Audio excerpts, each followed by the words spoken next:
nada quisiera comenzar agradeciendo a mis presentadores por sus palabras, por su presencia.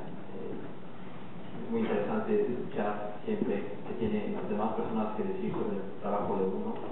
Ahora se han pasado de buenos deseos. A mí me gustaría saber luego, cuando lo lean, algunas críticas que también siempre son bienvenidas para mejorar. Quiero agradecer muchísimo también al Museo del Noreste.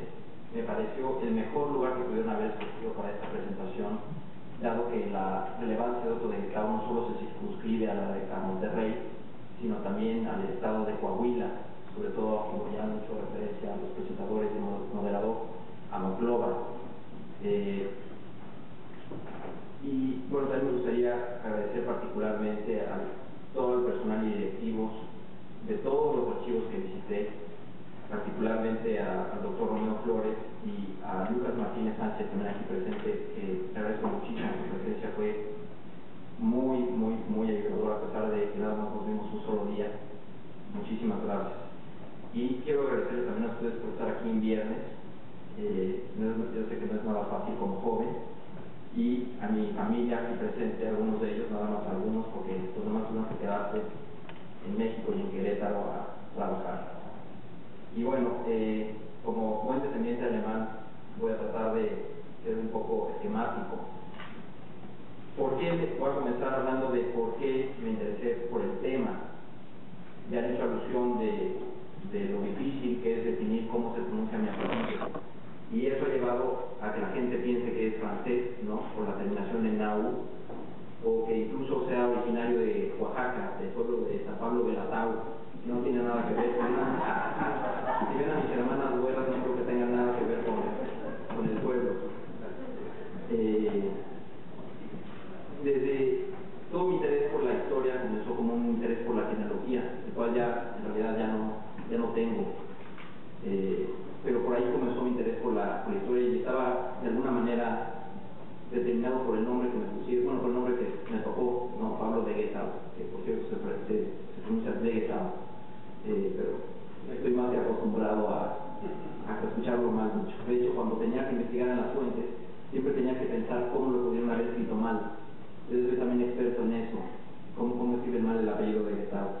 Y luego mi interés continuó. Un día que estaba en casa de mi abuelo revisando un libro de la Revolución, y de pronto vi una foto de Columbus que estaba quemando por el ataque de Pancho Villa, y al fondo decía de Guetao y Kettersen.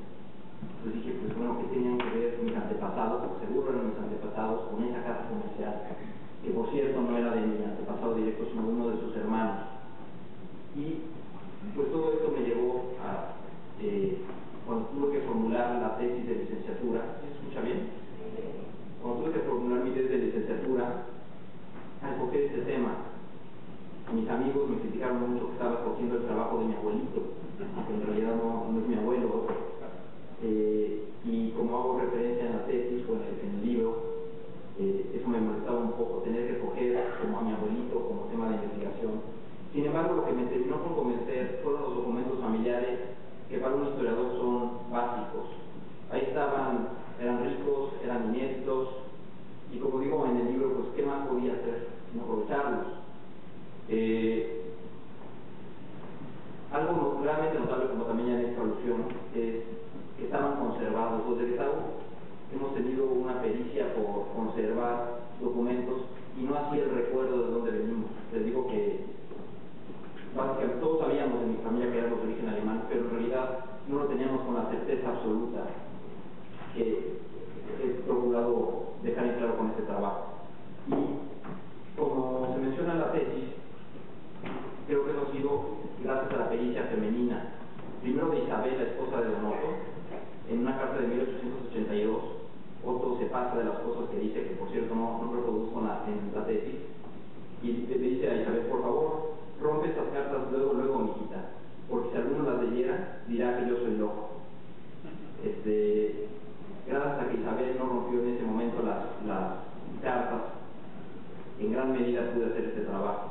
Y luego más adelante mi bisabuela también trató de romperlas, y le debo a mi abuela que no las haya, o que haya impedido que rompiera esos documentos. ¿Cuál fue mi objetivo al escribir esta tesis? Como también ya han hecho alusión, escribir una biografía social no me quería quedar solo en el personaje, quería ver cómo ese personaje se acoplaba o no a una categoría social específica, y en este caso la comunidad alemana en México. Y eso me llevó a internarme a todos los estudios prosopográficos previos que de alguna manera ya daban cuenta de cuál era la trayectoria prototípica de un comerciante alemán en el siglo XIX mexicano. Particularmente me llevó a leer a Líquida von Memm y a Walter Wernecker, dos claves para entender de dónde viene mi estructura del estudio de la comunidad alemana en México. ¿Cómo organicé la obra? La organicé básicamente en 4 capítulos. El primer capítulo se llama Otto Georg Christian, que es el nombre del papá del biografiado. En este capítulo estudio básicamente la procedencia familiar de Don Otto y básicamente también cómo hace su familia para amasar el capital que luego le va a permitir a él echar a andar aquí una tienda de comercio. En segundo lugar, el segundo capítulo, que también yo espero pronunciar bien, Das gemütliche Leben, hace alusión a un término que él usa reiteradamente también en español no sabe muy bien cómo se pueden dar cuenta, pero lo utiliza varias veces en las cartas para decirle básicamente a su mujer de regresar a aquellos primeros años cuando él llega a México, cuando él se casa con Isabel, cuando él tiene su etapa comercial en Monterrey, en el que sentía que la vida era cómoda. Eso es básicamente lo que hace referencia al término gemütlich. En esta parte del estudio analizo su llegada a México, su etapa comercial, primero bajo la firma de Getau y 12, y luego él independientemente, y estudio una cosa que en la comunidad alemana se ha estudiado ya varias veces, que se llama el relevo generacional, que es básicamente que estos inmigrantes llegan a México asistiendo a alguna casa comercial y terminan ellos mismos teniendo en el futuro la suya propia. En este caso, él sustituye a su cuñado Benjamin Burkhardt, natural de un pueblo también del estado del Land de Holstein, está muy cerca de Altona, y de Ingvar Martin Clausen, un danés alemán también que llegó a México en este momento. En este mismo capítulo analizo la carrera diplomática de Don Otto, que es muy importante debido a la temporalidad. Otto de Getau llega a México cuando todavía Alemania no existe como un país unificado. Sin embargo, en 1871 se conforma el Segundo Imperio Alemán, que es básicamente lo que entendemos hoy por Alemania. Y él va a ser el primer cónsul en ser, vicecónsul que representa a Alemania en Monterrey, cargo que ocupará hasta 1887, cuando al parecer lo corren porque estaba haciendo muy mal su trabajo, porque ya estaba más interesado en la fábrica de Monclova que en sus negocios aquí en Monterrey, y lo sustituye, por cierto, alguien también importantísimo para el estudio de la comunidad alemana en Monterrey, que se llama Karl von Holk, que está casado con una sobrina de Otto. Por eso von Holk, Westenberg, todos estos nombres están relacionados, son la misma familia, es como en matemáticas el denominador común.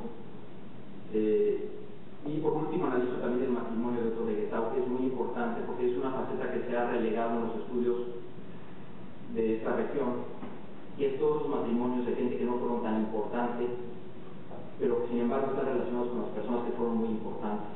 Nada más para que se den un poquito cuenta, Isabel Zambrano era prima hermana de Francisco Madero, el iniciador de la Revolución Mexicana, que en un mes conmemoraremos. Y bueno, de toda la élite de Monterrey de la época, ¿no? Ya el apellido Zambrano dice bastante. En el tercer capítulo, que titulé La Buena Fe, analizo la etapa comercial de Don Otto, la cual comenzó en 1881, a pesar de que innumerables fuentes secundarias mencionan que fue en 1875. Una de las cosas que saqué en claro es que hay que tener mucha reserva al basar los informes en fuentes secundarias.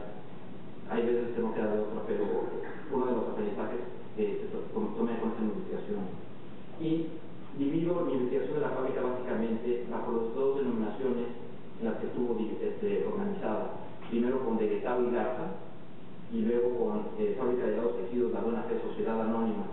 Y ahí estudié un poco también de las connotaciones que tiene el hecho de que haya pasado a ser una sociedad anónima, ¿no? Para cómo crece la empresa gracias a esa denominación. Y por último, el capítulo más entrañable de la obra, en mi opinión, que denominé La conservación y pérdida de la germanidad.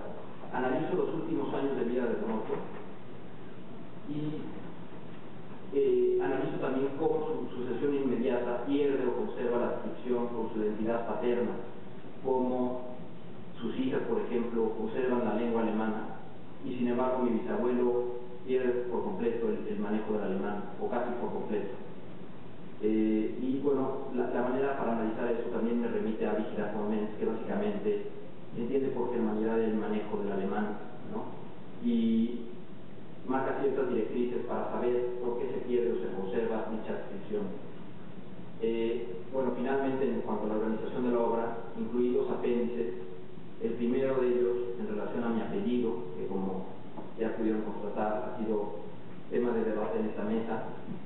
Y en segundo, una nota en torno a otros miembros de la familia Degetau en México, sobre todo de los Burkhardt Degetau, que están ligados con los Holt, y también con un hermano de Donoso que ya había referido anteriormente, se llama Benjamín, que él es el fundador de la casa que es el Degetau en Chihuahua, que fue mucho más importante que la de Otto aquí en Monterrey.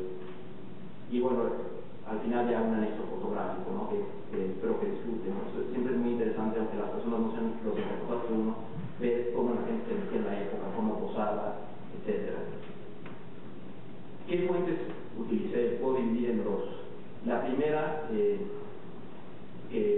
reduzco su nombre a Memorándum, porque mi antepasado lo tituló Memorándum der Familien Angelegenheiten, etc.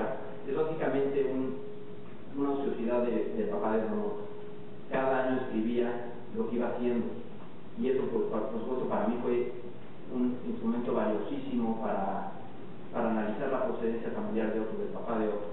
El documento abarca los años de 1835 a 1871, lo cual lo hace un documento valiosísimo.